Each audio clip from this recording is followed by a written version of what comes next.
শহরের কোলাহল ছেড়ে একটু শান্তির খোঁজে চলে আসি গ্রামের কোলে।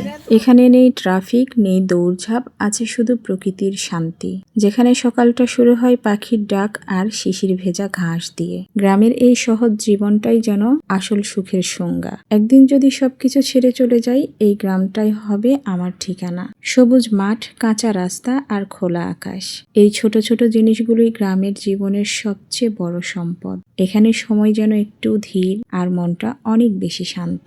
আসসালামু আলাইকুম এভরিওয়ান, কেমন আছেন সবাই? আমাদের বাড়ির পাশে এই মালবেরির গাছ লাগানো হয়েছে, দুইটা ছোট ছোট গাছ, কিন্তু এই ছোট ছোট গাছগুলোতেও মালবেরি ধরেছিল। অনেকেই মালবেরির গাছ চিনে না, তাই জন্য আমি একটু দেখিয়ে দিলাম। এখানে দেখতে পাচ্ছেন পুঁইশাকের জাংলা দেওয়া হয়েছে এবং এই বীজগুলো ভাজি করে খেতে অনেক ভালো লাগে। আজকে আমরা এগুলো ভাজি করব।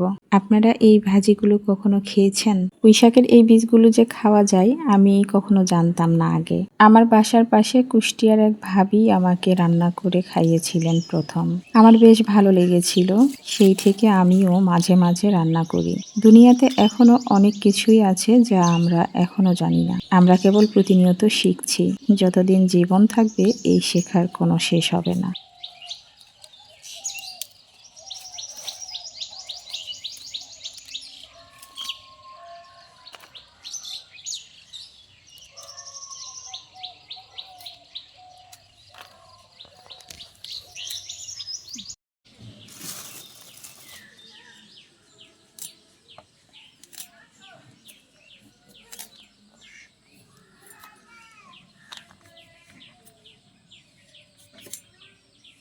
পুঁইশাকগুলো তোলা হয়েছে, এগুলো বাসায় নিয়ে এসে কেটে নেওয়া হলো এবং ডোমরগুলো কেটে নেওয়া হচ্ছে, এগুলো ভর্তা করা হবে।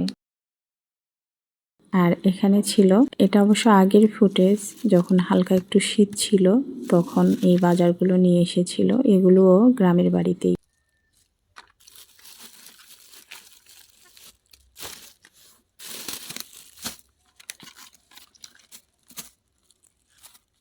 শহরের ব্যস্ত জীবনে আমরা অনেক কিছুই পাই, কিন্তু হারিয়ে ফেলি এই সরলতা আর প্রশান্তি। গ্রামে এলে বুঝি আসল সুখটা কত সহজ।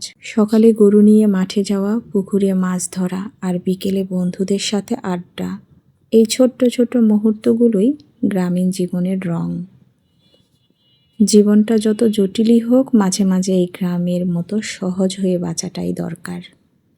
আজকের দিনটা কাটাচ্ছি আমার গ্রামের বাড়িতে। প্রকৃতির মাঝে এই সময়গুলোই আমার সবচেয়ে প্রিয়।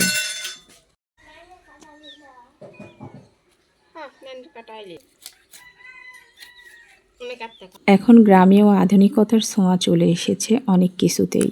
এখন আর আগের মতো পাটায় বাটা মশলা খাওয়া হয় না। আগে শিলপাটায় বেটে শুকনা মরিচ খাওয়া হতো। এখন আর এত কষ্ট করে কেউ মরিচ বাটে না, তবে অধিকাংশ বাসায় আদা রসুন জিরায় এখনো পাটায় বাটা হয়।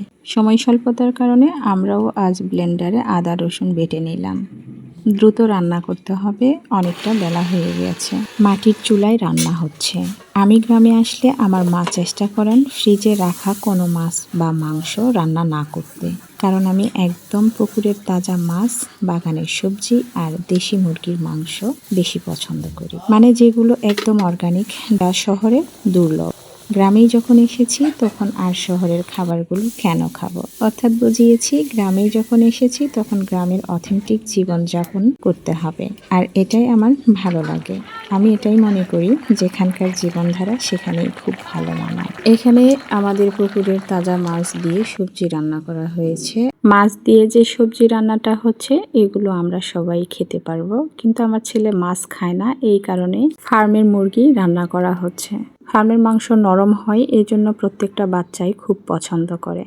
গ্রামের এই শান্তি যেন কখনো হারিয়ে না যায়, এটাই আমার শিকড়, এটাই আমার ভালোবাসা। আবার দেখা হবে গ্রামের আর একটা সুন্দর মুহূর্ত নিয়ে। সে পর্যন্ত সবাই ভালো থাকবেন, সুস্থ থাকবেন।